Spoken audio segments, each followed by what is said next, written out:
أعوذ بالله من الشيطان الرجيم. بسم الله الرحمن الرحيم.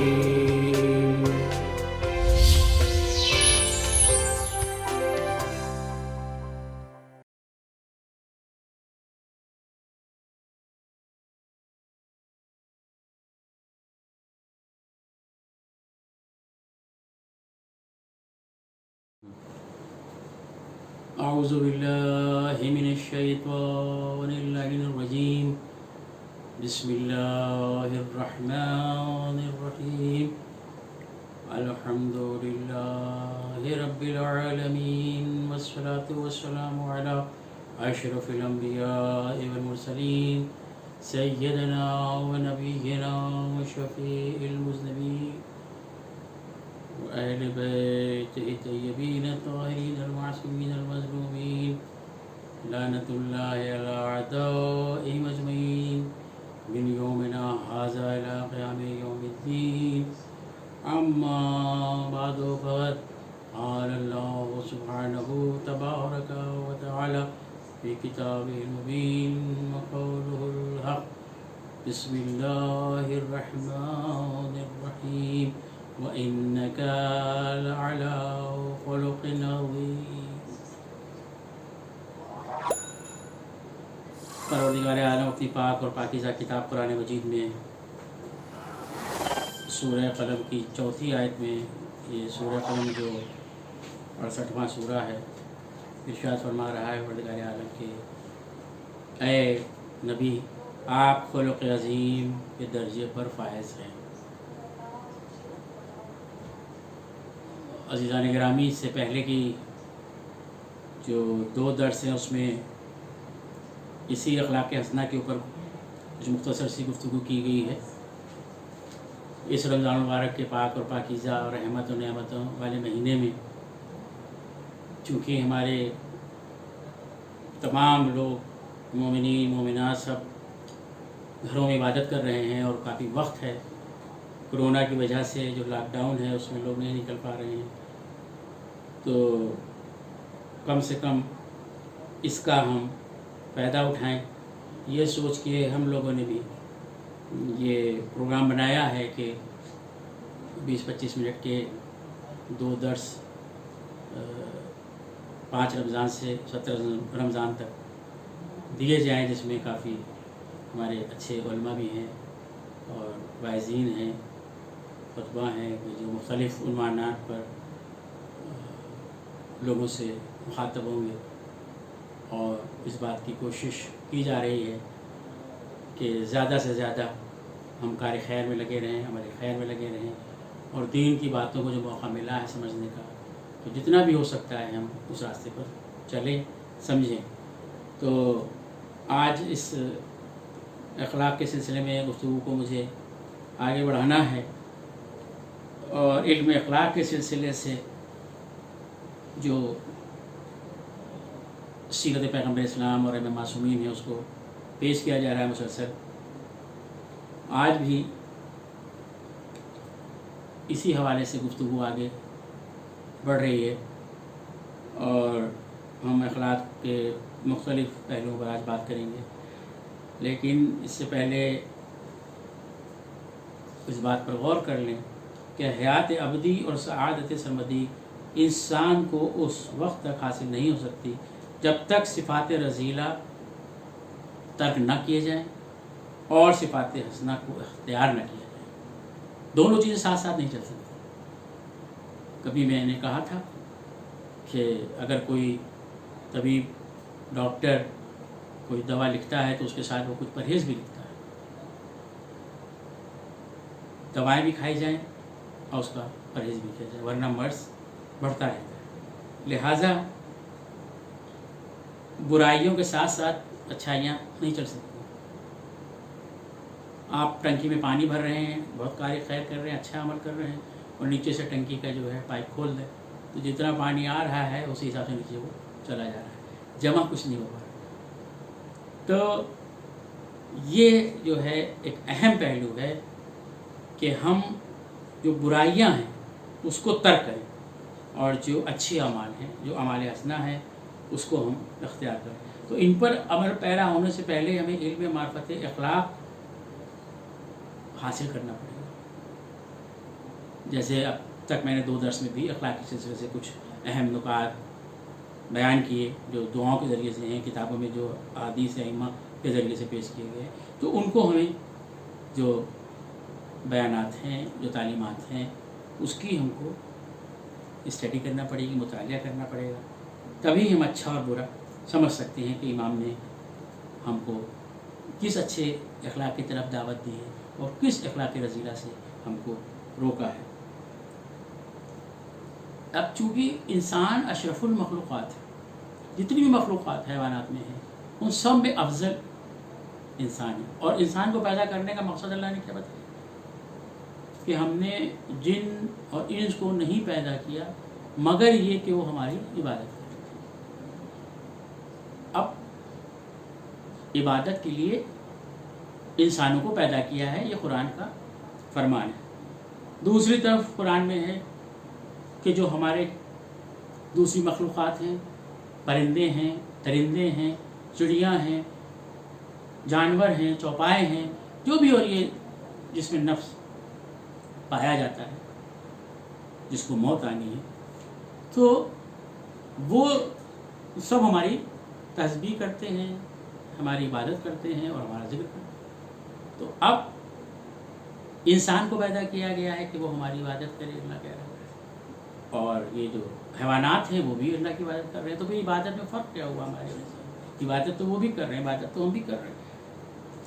باقی زندگی تو ایک ہی، وہ بھی کھانا پینا کھاتے ہیں جس طریقے سے بھی ان کو ملتا ہے. ہم بھی کھانا پینا کھاتے ہیں، ہم بھی سوتے جاگتے ہیں، وہ بھی سوتے جاگتے ہیں. تو بظاہر زندگی تو وہ بھی گزار رہے ہیں، ہم بھی گزار رہے ہیں، وہ بھی عبادت کر رہے ہیں، ہم بھی عبادت کر رہے ہیں. تو اب یہ حیوانات میں جو ہم اشرف المخلوقات ہیں وہ کس بنا پر، ہم کیسے اشرف ہوئے؟ ہمارا بھی کام عبادت ہے، ان کا بھی کام عبادت ہے. تو اس میں جو عبادت میں فرق ہے وہ دراصل علم و آگہی و معرفت الہی کا فرق ہے.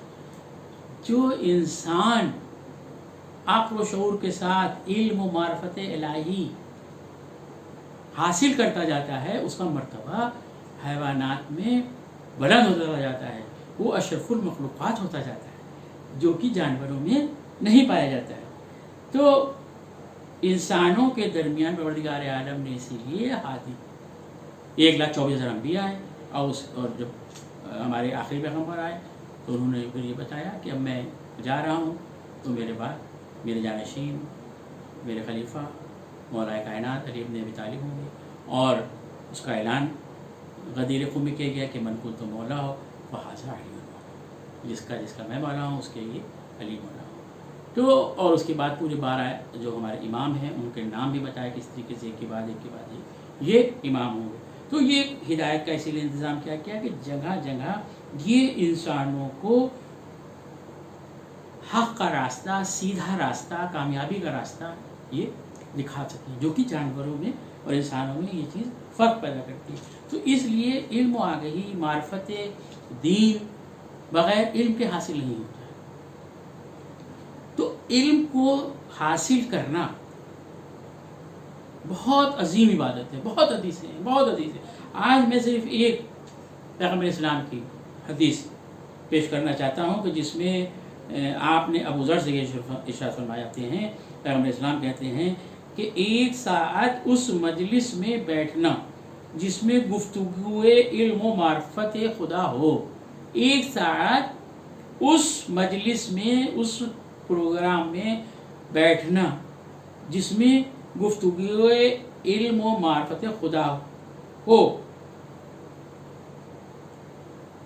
اللہ کے نزدیک ان تمام عبادتوں سے محبوب تر و عزیز تر ہے. یہ 1 ساتھ بیٹھنا کن عبادتوں سے؟ اب اس کا وہ ذکر فرما رہے ہیں کہ 1000 سالہ اس عبادت سے جس میں 1000 شب عبادت کرے اور 1000 رکعت